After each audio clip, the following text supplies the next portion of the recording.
के पास तो सबको संभव नहीं हो पाता है। मैं अपने भाई लोगों को कहना चाहूँगा, ये बहुत बड़ा उपहार हो जाएगा तुम्हारे लिए। अपने मम्मी पापा को एक मोबाइल दे दीजिए जिसमें नेट वगैरह सब चलता हो। जो रात्रि की जो कथा होती है, एक प्रवचन होता है, वो बड़ा अद्भुत होता है। होता तो पौने 1 घंटे का ही होता है। अब कल रात को हम यहाँ से निवेदन कर रहे थे कि भगवान को नहलाने के बाद जो तुम सूती वस्त्र से भगवान को पहुंचते हो, उसमें मैंने कई प्रमाण श्लोक ऋचाएं भी बोली थी, सूत्र बोले थे। उस कपड़े में जितने धागे हैं उतने वर्षों तक जीव भगवान के चरणों में आनंद लेता है। भगवान को नहलाने के बाद, श्रृंगार करने के बाद उनको जो माला चढ़ाते हैं, माला में जितने फूल हैं और फूल में जितनी पंखुड़ियां हैं, एक एक पंखुड़ी के ऊपर 10-10 हजार स्वर्ण मुद्रा का दान करने का पुण्य प्राप्त होता है। कि नहीं, सबको ये पता है कि माला चढ़ाई जाती है, लेकिन माला का प्रभाव क्या है सबको नहीं पता। कल ही रात को बताया है कि आप दूध भगवान को स्नान कराते हैं, दूध की जितनी बूंदें भगवान के ऊपर कच्चे दूध की गिरती हैं, एक बूंद के ऊपर 10-10 अश्वमेध यज्ञ करने का पुण्य प्राप्त होता है। वंश वृद्धि नहीं कभी रुकती। दूध से 10 गुना ज्यादा फल दही का, दही से ज्यादा 10 गुना फल है घी का, घी से भी 10 गुना ज्यादा फल है शहद का, और शहद से भी ज्यादा 10 गुना फल है उसका शर्करा चीनी का। ये कल ही श्लोक बोल बोल करके बाद में बताई गई है। भगवान को पंचामृत से क्यों नहलाया जाता है, ये यूट्यूब पर पड़ा होगा, आप पूरा उसमें आप सुन सकते हैं। शंख आरती में क्यों बजाया जाता है, ये सब कल की ही बातें रही हैं। भगवान को पंचामृत से भी नहलाने के बाद एक कटोरी में जल और उसमें गंध लीजिएगा, रोली मिलाइए, फिर भगवान को चढ़ाइए, उसका बहुत बड़ा पुण्य है, बहुत बड़ा फल है। फिर सूती वस्त्र से भगवान को पहुंचिए। प्रतिमाएं गीली होती हैं तब उनको चंदन नहीं लगाया जाता, उनको साफ सुथरा कीजिए, ठीक से कीजिए। जिस वस्त्र से आप पहुंच रहे हैं उसमें जितने धागे हैं उतने वर्षों तक हम भगवान के चरणों में आनंद लाभ प्राप्त करते हैं। ये महिमा है हमारी सनातन संस्कृति की, पूजा की, आराधना की। ये ढोंग नहीं है, ये आडंबर नहीं है, ये हमारी श्रद्धा निर्गुण को सगुण बना देती है। तो रात्रि को 9:30 बजे, टाइम थोड़ा चेंज किया है, ये 9:30 से लगभग 10, सवा 10 बजे का टाइम है। ये व्यवस्था कर लीजिएगा, आप एक मोबाइल ले लें ऐसा जिसमें नेट चलता हो, और रात का जो आधा पौन घंटे का जो टाइमिंग्स है वो हो अद्भुत। उसमें हम पूरा स्कंद पुराण सुना रहे हैं, 81,000 श्लोक हैं उसमें। देखो 2 महीना चले, 4 महीना चले, 6 महीना चले, 1 साल भी चल सकता है। उसमें पूरा व्रतों की बात है, संपूर्ण देवताओं की बात है, और सभी तीर्थों की महिमा का वर्णन है। इतना मजबूत है स्कंद पुराण, इतना मजबूत है भैया, बिल्डिंग बड़ी इसकी मजबूत है। कुछ छोड़ा ही नहीं है सनातन संस्कृति के बारे में, सब कुछ है उसमें। और वह मैंने 4 दिन पूर्व से आरंभ कर दिया है। रात्रि को उसी के सूत्र आपके बीच में रखे जा रहे। 81,000 श्लोक हैं उसमें। अपनी सनातन धर्म की विशेष जानकारियां हैं उसमें। चाहे द्वारकाधीश हो, चाहे जगन्नाथ भगवान हो, श्राद्धों का तो इतना अद्भुत वर्णन किया है। कहां कहां श्राद्धों की महिमा है, ये पूरा स्कंद पुराणांतर्गत वर्णन किया है। कहां कहां पर पिंडदान लगता है, कौन कौन सी नदियां हैं, सब पूरा का पूरा वर्णन। कल रात्रि को मैं ग्रंथ पढ़ रहा था, मैंने इन सबको मैंने कहा देखिए श्राद्ध की महिमा देखिए। ये मैं सबको एक ग्रंथ खोल करके, पेज खोल करके, भाई संस्कार टीवी वाले भाई, ये प्रवीण वगैरह भाई भी थे, और भी ये काफी लोग थे। तो उसकी जो एक महिमा जो हमारे इन ग्रंथों में, ये दूसरे धर्म के लोग तो नहीं मानते, ना माने तो हमें फर्क क्या पड़ता है उनसे, हमें स्वयं में मानना चाहिए। तो ये रात्रि की जो एक पहल की गई है, 9:30 बजे, ठीक 8:30 से 9:30 में आपके फोन सुनता हूं, ठीक 9:30 बजे से। आप उलाना भी देते हैं कि हमारा 10 मिनट तक फोन चालू रहता है, बात नहीं हो पाती। क्या करें, सबके फोन सुनने होते हैं, और जो समाधान है वो तो समय व्यासपीठ से करता ही हूं। उस समय तो फोन बस, महाराज जी आप कैसे हैं, आप अपना अनुभव कैसा लग रहा है। अब पूरी राम कथा वहीं रख दें, वहीं आप रोना शुरू कर दें, बेटा ऐसा है, बहू ऐसी है, और ज़्यादातर से आपके फ़ोन यही होते हैं। 3 महीने से ससुराल में पियर में जा कर के बैठ गई है, बेटा बात नहीं करता है, हम अकेले रह गए हैं। मैं उन्हें बोलता हूँ तुम अकेले क्यों हो, मेरी माँ क्यों अकेले हो तुम? आकाश तुम्हारे संग है, धरती तुम्हारे संग है, सब प्रकृति के तत्व तुम्हारे संग है, भगवान तुम्हारे संग है, और हम भी तो आपके ही संग हैं। तुम अकेले हो कहाँ? अपने आप को अकेलेपन का एहसास मत होने दीजिएगा।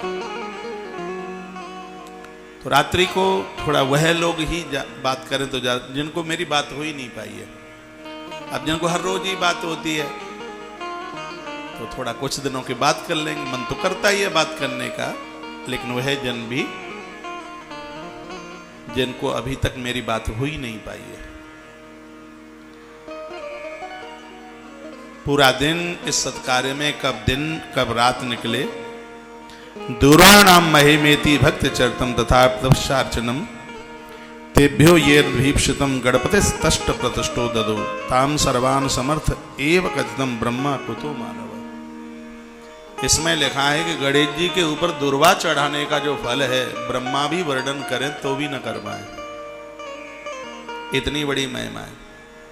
इसलिए हम रोज भगवान गणपति को गजानंद को दुर्वा चढ़ाते हैं। गणेश चारों युगों में प्रकट होते हैं। सतयुग में सिंह वाहन, त्रेता में मयूर वाहन, द्वापर में मूषक वाहन, और कलयुग में वही अश्व वाहन स्वीकार करके भगवान गणेश प्रकट होते हैं। पूरी गणेश पुराण 5 श्लोकों में उसका संच, जैसे भागवत जी को 4 श्लोकों में लिखा है उसको चतुश्लोकी भागवत कहते हैं, उसी प्रकार से पूरी गणेश पुराण 5 श्लोकी 5 श्लोकों में उसका पूरा सार भर दिया है। वह 5 श्लोक गणेश पुराण के अंतर्गत है। जो भी कोई भक्त इन 5 श्लोकों का पाठ रोज कर लेते हैं उनके ऊपर भगवान गणेश के अहेतुक की कृपा का वर्षण होता है। आप बहुत जो ज्यादा कुछ ना कर पाए तो भगवान गजानंद के 12 नाम तो याद कर ही सकते हैं। इसी गणेश पुराण का श्लोक है, सुमुख शैकदंतश कपिलो गज कर्णका लंबोदरस्य विकटो विघ्ननाशो विनायक धूम्रकेतुर्गणाध्यक्षो भालचंद्रो गजानन द्वादशेतानि नामानि या पटे शृणुयादपि। ये 12 नाम गणेश जी के। इन 12 नामों को जो लोग नित्य ले लेते हैं मंदिर में पूजा में, भगवान गजानंद उनके घर में गरीबी नहीं आने देते, उनके हृदय में कभी कुबुद्धि को जन्म नहीं लेने देते। यह भगवान गजानंद की बड़ी कृपा है। गणेश की कृपा से विद्या आती है, महादेव की कृपा से विद्या आती है, भगवान गणेश की कृपा से विद्या टिकती है। इसलिए बच्चों को इन देवों से देवताओं से जोड़िए। यहाँ से भगवत प्रसादम नाम की किताब पुस्तक हर पोस्ट में हर डाक में आपके घर तक भेजी जा रही है, जिसमें गरुड़ जी के 12 नाम हैं। गर्भ में संतान हो, गरुण के 12 नामों को लेना। अभी गरुण पुराण की कथा आरंभ होगी। लोग बड़े चक्कर में हैं कि महाराज जी आपको ये अनाउंस नहीं कर रहे हैं अगली कथा का। तो मैं राधाष्टमी का इंतजार कर रहा था, प्रतीक्षा कर रहा था। जो अगला जो पुराण है 2 तारीख से आरंभ हो रहा है, गरुण पुराण। उसकी क्या व्यवस्था, किस प्रकार से अनुष्ठान होना है, तो आज आरती से पूर्व आपके बीच में वो सब बातें रख दी जाएंगी। भगवान गरुड़ के जो 12 नाम हैं, स्वयं नारायण का वरदान दिया हुआ है, गर्भ में तो संतान समाप्त नहीं होगी, मृत्यु के समय पर कष्ट नहीं होगा। इस किताबों में यह 12 नाम हमने लिख करके भेजे हैं। अर्जुन के भी नाम हैं जो व्यक्ति को रोग मुक्त कर देते हैं। हनुमान जी के 12 नाम काल के गाल में से व्यक्ति को सुरक्षित लेकर के आ जाते हैं। मां लक्ष्मी के भी नाम है उसमें, सूर्य भगवान के नाम है उसमें। आ गए महात्मा लोग? अच्छा, 12:30 का टाइम दिया है और देख लेना, 15 मिनट और देख लेना।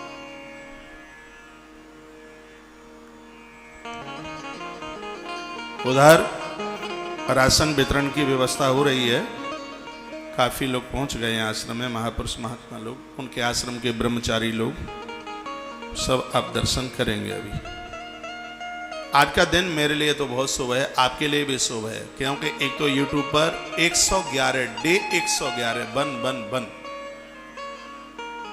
सोचा भी नहीं था। और परमात्मा वही तो करता है जो आप सोच नहीं सकते। जहां हमारी सोच पूरी होती है वहां से तो भगवान की कृपा आरंभ होती है।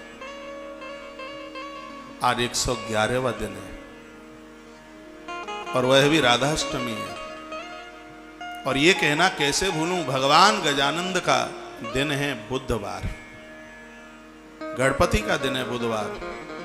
और इस लोक से लेके परलोक तक गणेश जैसा हलवाई नहीं है। देवताओं की रसोई कौन बनाता है ये आपको नहीं पता होगा। जैसे देवताओं का भवन बनाते हैं विश्वकर्मा, उसी प्रकार से देवताओं की रसोई बनाने वाले हैं भगवान गजानंद। और जब आप भी भंडारा करते हैं ना, तो दिया जला करके वहां आप गणेश की प्रतिमा रख देते हैं। 100 लोगों का भोजन बनाया है, उसमें 150 जीम जाते हैं, क्योंकि इस देव से बड़ा हलवाई कौन है? इससे बड़ा हलवाई कोई नहीं है, गणेश। अलौकिक रसोई बनाते हैं। और आज बुधवार है, राधाष्टमी है, और इस अनुष्ठान का 111वां दिन है। आज कितने संत महापुरुषों के चरण यहां पड़ रहे हैं। तो भगवान की बहुत बड़ी कृपा है, ये उनकी कृपा के बिना तो कुछ संभव हो ही नहीं सकता।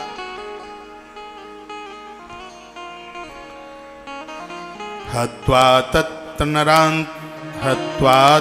नरांतकं तदनुजं देवांतकं दानवं। ये 5 श्लोकों में से एक आध श्लोक उठा के बोल रहा हूं, जिससे संपूर्ण गणेश पुराण की कथा सुनने का सौभाग्य प्राप्त होता है। और आज बुधवार है, इसलिए उन 5 श्लोक को आपके बीच में रख रहा हूं। हत्वा तत्र नरांतकं तदनुजं देवांतकं दानवं। त्रेता में 2 निशाचर हुए थे, नरांतक और उसका एक भाई है जिसका नाम है देवांतक। बहुत इन्होंने आतंक मचा रखा था। त्रेतायाम शिवनंदनो रसभुजो जातो मयूरध्वजा। मयूरध्वज, उस समय भगवान गणेश का नाम मयूरध्वज पड़ा है, क्योंकि गणेश ने मोर को अपना वाहन बनाया और इन दोनों निशाचरों का उद्धार किया। हत्वा तं कमलासुरं च सगडं सिन्धुं महादैत्यकं पश्चात् सिद्धमति सुते कमलज तस्मै च ज्ञानं ददौ। द्वापरे तु गजाननो यगभुजो गौरीसुता सिन्दूरं सम्वर्ध स्वकरेण तं निजमुखी चाकिध्वजो लिप्तवान्। उसके बाद भगवान गणेश द्वापर में प्रकट हुए और उस समय चूहे को उन्होंने अपने वाहन के रूप में स्वीकार किया, और जिस राक्षस को मारा है उसका नाम है सिंदूर। तब द्वापर से लेकर के आज तक भगवान गणपति के ऊपर खूब सिंदूर चढ़ाया जाता है। मरते समय उसने वरदान में ये मांगा था, ये कथा है इस पुराण में, वह भी आप सुनेंगे। गीताया उपदेश एव हि कृतो रागे वरेण्याय वै तुष्टायात च धूम्रकेतुरमिदो विप्रंस धर्मार्थिका अस्वस्थो द्वभुजोषितो गणपति लेक्षान्तकं स्वर्गदा क्रीड़ाखंडमिदं गणपतिस्हरिणा प्रोक्ते विद्यातरे पुरा। बहुत ध्यान से सुनिएगा। कलयुग में भगवान गणेश प्रकट हुए हैं, उस समय उनके दो ही यात्री स्पष्ट लिखा है। ये काय के लिए आए हैं? जैसे भगवान श्री कृष्ण ने अर्जुन को गीता सुनाई, उसी प्रकार से भगवान गजानंद ने अपने एक भक्त को, जिस भक्त का नाम है वरेण्यम, कलकाल में अपने भक्त वरेण्यम को गणेश गीता स्वयं भगवान गणपति ने सुनाई है। उस गणेश गीता का वर्णन गणेश पुराण में है और ये घटना इस कलिकाल की है, कलयुग में है। कलयुग में भगवान अस्वस्थ हो तो भुजे से तो स्पष्ट लिखा है, अश्व यानी घोड़े को वाहन बना करके वह प्रकट होते हैं और राजा वरेण्यम के ऊपर बड़ी कृपा उन्होंने की है, उनको गणेश गीता का ज्ञान दिया है। तो ये आपने त्रेता, द्वापर और कलयुग, सतयुग छूट गया। तो सतयुग में क्रीड़ा खंड मथो वधे कृत युगे श्वेतच्छवि काश्यपा। सबसे पहले सतयुग में महात्मा कश्यप के यहाँ ये प्रकट हुए, कश्यप के यहाँ प्रकट हुए हैं भगवान गणेश। लिखा है कि सिंहस्थ सविनायको दस भुजो भूतपात काशीम ययो। 10 भुजाओं से गणेश प्रकट हुए थे सतयुग में और सिंह की सवारी की थी और उस समय ये काशी में इनका पहुंचना हुआ था। काशी में एक भक्त के यहाँ ऐसी कृपा का वर्षण किया, विस्तार पूर्वक सुनोगे। जैसे कृष्ण ने अपने भक्त सुदामा के ऊपर कृपा की बरसात की है, उसी प्रकार से भगवान गणेश काशी पहुंचे, एक राजा के यज्ञ में पहुंचे। इतनी बड़ी कृपा की है कि उस राजा के यज्ञ में माँ तो गंगा ने 10 बार उस यज्ञ मंडप को छुआ, 10 बार ऊपर से गंगा नीचे उतर के आई। गणेश पुराण में वह कथा है। आज भी काशी में उस स्थान को दशाश्वमेध घाट के नाम से जाना जाता है। भगवान गणपति उस राजा के यज्ञ में पहुंचे, गंगा 10 बार उतर के आई उस यज्ञ में। पहले संपूर्ण देवता धरती में ही रहते थे, धरती पर, लेकिन इतने यज्ञ उस राजा ने किए तो देवताओं ने कहा वरदान मांगिए। तब राजा ने कहा भगवान अब आप मृत्यु लोक छोड़ करके अपने स्वर्ग के लिए पधार जाइए। तब से वह देवता इस मृत्यु लोक को छोड़ करके ऊपर के लोक में रहते हैं। भगवान गणपति ने बड़ी कृपा उस राजा के ऊपर की है। गंगा 10 बार धरती पर उतर के उस यज्ञ में आई, इसलिए उसका नाम ही 10 अश्वमेध घाट आज भी है काशी में। और ये सब बातें मैं बड़े प्रमाण के साथ में यहाँ से बोल रहा हूँ और ग्रंथ से कहीं बाहर नहीं जा रहा हूँ और इस ग्रंथ के माध्यम से ही सब बातें कही जा रही हैं। ये घटना सतयुग की है। सिंहस्थ स विनायको, उस समय भगवान का नाम विनायक हुआ है। 10 भुजो भूतपात काशी ययो, 10 भुजा वाले काशी में भगवान का पहुंचना हुआ है। त्रेतायाम शिवनंदनो रस भुजो जातो मयूरध्वजा। त्रेता में मयूर की सवारी की है, नरांतक और देवांतक नाम के निशाचरों का उद्धार किया। और द्वापुर में हत्वात्म कमलासुरम चसगड़म सिंधु महादैत्वकम, सिंधु नाम का दैत्य हुआ था, बड़ा खतरनाक था। द्वापर में भगवान गणेश ने इसका उद्धार किया और कलयुग में राजा वरेण्यम के लिए भगवान उसके पुत्र बनकर के प्रकट हुए। कथा इस प्रकार से है। राजा वरेण्यम की पत्नी ने एक बच्चे को जन्म दिया। बालक बड़ा बेढंगा था, बेढंगा था बच्चा। भगवान शंकर ने नंदी को कहा इस बच्चे को वहां से उठा लो, क्योंकि ये परिवार मेरा भक्त है। रानी जैसे ही जगेगी और इस कुरूप बच्चे को देखेगी तो उसी समय उसकी मृत्यु हो जाएगी। उस बच्चे को वहां से उठा लिया गया। महात्मा लोमस के द्वारा भगवान गणपति को वहां सुला दिया गया उस नारी के पास। ये भेद खुला नहीं। रानी को होश आया, गणेश को देख करके वो अति भयभीत हो गई, डर गई।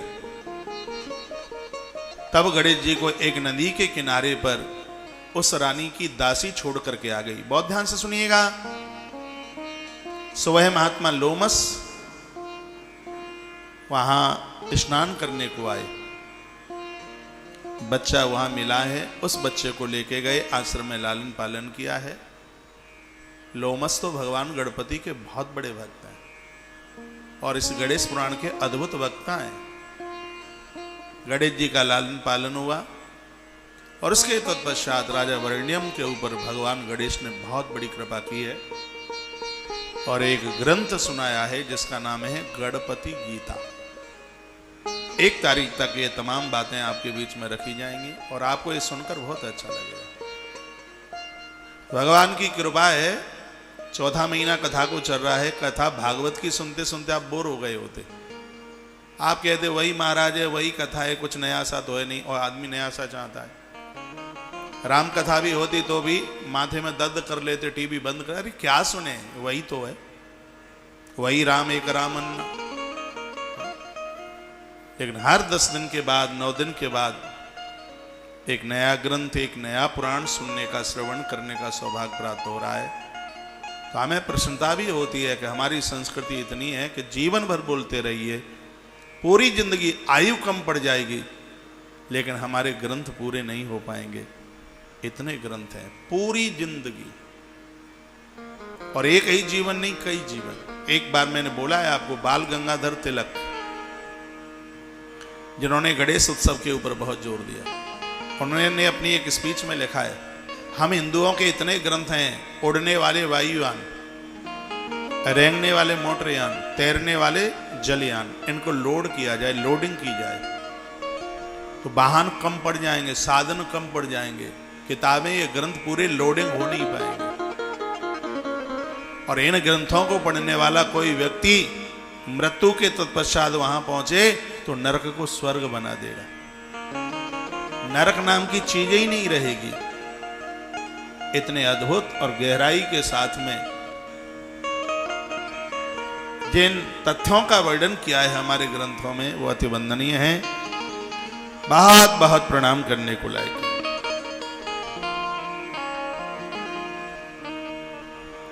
एक बार जयकारा मेरे साथ लगाइए, बोले बांके बिहारी लाल की जय, कृष्ण कन्हैया लाल की जय जय जय, श्री राधे जय जय, श्री राधे जय जय, श्री राधे श्याम। रोटी बना रहे हो तो आप घरों में रोटी बनाते बनाते कथा सुनते रहिए, पूजा कर रहे हो तो पूजा करते करते कथा सुनते रहिए, बच्चों को सजा रहे हो तो उनको सजाते सजाते, आप जो भी कुछ काम कर रहे हैं, यदि घर में लड़ाई भी लड़ रहे हो तो भी मोबाइल का थोड़ा वॉल्यूम ऊंचा कर दीजिएगा। लड़ाई की बातें कम सुनाई पड़े, कथा की बातें ज्यादा सुनाई पड़े। जब कथा का वॉल्यूम ज्यादा होता है तो घर की बहू रानी की चुगली या सासू माँ की चुगली कान तक नहीं पहुंचती, उसमें भगवान की कथा ही नहीं। तो फिर सासू माँ भी देखती है कि अपने पियर बात कर रही है तो कुछ मेरे लिए तो नहीं बोल रही हो, भले ही वो कुछ नहीं बोल रही, लेकिन वो संगा का भूत। मेरी बहनें भी इस कथा को सुने। आज बुधवार है, अद्भुत कथा है, राधाष्टमी है, और मेरी माताएं भी आज की कथा को छोड़िएगा मत। देखिए मुझसे चुटकुला तो आता नहीं है, कथा में कोई चुटकुला बुटकुला तो कथा ही इतनी बड़ी है। देखो आज 4था दिन है कथा का, 4था दिन है ना, 4 दिन में पन्ना इतने हुए हैं, इतने 4 दिन में पन्ना हुए हैं इतने, और अभी मुझे 6 दिन में कहने हैं इतने इतने, ये 6 दिन में इतने कहने हैं और अभी हो पाए हैं इतने। कोशिश करूंगा कि बहुत ज्यादा विस्तार नहीं, तो इसका कुछ संक्षिप्त तो आपके पास तक पहुंच ही जाए। जीवन भर बोलते रहिए भगवान के चरित्र, नहीं पूरे हो पाएंगे, क्योंकि पूर्णमदः पूर्णमिदं पूर्णात् पूर्णमदः पूर्णमिदं पूर्णात् पूर्णमुदच्यते पूर्णस्य पूर्णमादाय पूर्णमेवावशिष्यते। बोली गजानंद भगवान की जय हो। अस्वस्थोद भुजोषितो गणपतिर्मेलाञ्चान्तकं स्वर्गदा क्रीणाखण्डमिदं गणपस्य हरिणा प्रोक्तं विधात्रे पुरा। क्या लिखा है? एतश्लोक सुपंचकम प्रतिदिनम। इन 5 श्लोकों में से यदि कोई व्यक्ति एक श्लोक भी रोज बोल लेता है, एतत्, अब आप तो बाजार से लेके आएंगे, वो आपको हिंदी वाली मिलेगी। इन 5 श्लोकों को हम फेसबुक पर डालने की कोशिश करेंगे लिख करके। जितने नंबर हमारे पास आपके व्हाट्सएप नंबर होंगे उन पर भी इन 5 श्लोकों को लिख करके अर्थ सहित लिख करके देखते हैं इसको आपके पास तक भेजने की। अर्थ भी आप नहीं पढ़ पाओगे तो रोज इन श्लोकों को भी आप पढ़ लोगे तो ये बहुत ज्यादा बढ़िया है। इसकी फलश्रुति में लिखा कि एतश्लोक सुपंचकम प्रतिदिनम भक्त्या पठे दया पुमान निर्वाणं परमं व्रजेत स सकलान् भुक्ता स भोगानपि। 5 श्लोकों का पाठ करने का मतलब है आप किसी भी देवी देवता के भक्त क्यों नहीं है, मृत्यु के बाद भक्त उसी देव के लोक में जाएगा और इस धरती पर रहता हुआ वह भक्त संपूर्ण संसार की सामग्रियों को प्राप्त करेगा, सब कुछ उसके पास में होगा। निर्वाणम परमं व्रजेत, मुक्ति को भी प्राप्त होगा। सकलान भुक्ता सुभोगानपि, धरती पर रहता हुआ संपूर्ण वस्तुओं की उसे प्राप्ति होगी। ये 5 श्लोक इतने अद्भुत हैं, इनका नाम है पंचश्लोकी गणेश पुराण। जैसे चतुश्लोकी भागवत में 4 श्लोक में पूरी भागवत है, 4 श्लोक है ना भागवत के, जिसको चतुश्लोकी भागवत कहते हैं। अहमेवासमेवाग्रे नान्यद यद सत सता परम। भागवत जी का श्लोक है, चतुश्लोकी भागवत है। उसी प्रकार से गणेश पुराण में 5 श्लोकी गणेश पुराण श्री विगणेश पुराण सारमुदितम व्यासाय धात्रा पुरा तत्खंडम प्रथमं महागणपति चोपासनाख्यम यथा संवर्तुं त्रिपुरं शिवेन गणप यादव कृतं पूजनम कर्तुं सृष्टिमिमां स्तुतः सविधिना व्यासेन बुद्ध्याप्तये। वहां से शुरू की है कि त्रिपुर को समाप्त करने के लिए 100,000 वर्ष तक भगवान शंकर ने गणपति का आह्वान किया, तब वह त्रिपुरा दहन कर पाए भैया। तो त्रिपुरा दहन शंकर ने, भगवान शंकर ने जो आराधना की है, तो पहले इस श्लोक में तो वह लिखा। दूसरे श्लोक में क्या लिखा है कि संकष्ट याश विनायकस्य च मनु स्थानस्य तीर्थस्य वै दूर्वाणां महिमेति भक्त चरितं तत्प्रातिवस्यार्चनम्। दूसरे श्लोक में भगवान गणेश ने संपूर्ण धरती की परिक्रमा तीर्थ यात्रा की है और बद्रीनाथ क्षेत्र में जाकर वृंदा को श्राप दिया है कि तेरे ऊपर कभी श्राप दिया है कि मेरे ऊपर कभी तुलसी नहीं चढ़ेगी। आज भी गणेश के ऊपर तुलसी नहीं चढ़ती। जानबूझकर जो गणपति के ऊपर तुलसी चढ़ाते हैं उनको घोर दरिद्रता का जन्म होता है। ऐसा श्राप भगवान गणेश ने तुलसी को दिया है वहां बद्रीनाथ क्षेत्र में। वो भी कथा इस गणेश पुराण में आएगी, आप सुनेंगे। तो एक श्लोक में तो त्रिपुरा दहन की संपूर्ण कथा और दूसरे श्लोक में भगवान गणपति की संपूर्ण तीर्थ यात्रा, तुलसी को अभिशाप तक और दूर्वा की महिमा। राजा वरेण्यम ने दूर्वा चढ़ाई है, देवताओं ने दूर्वा चढ़ाई, महात्मा लोमस ने दूर्वा चढ़ाई। उस दूर्वा की महिमा का वर्णन ये इस श्लोक में भर दिया गया है।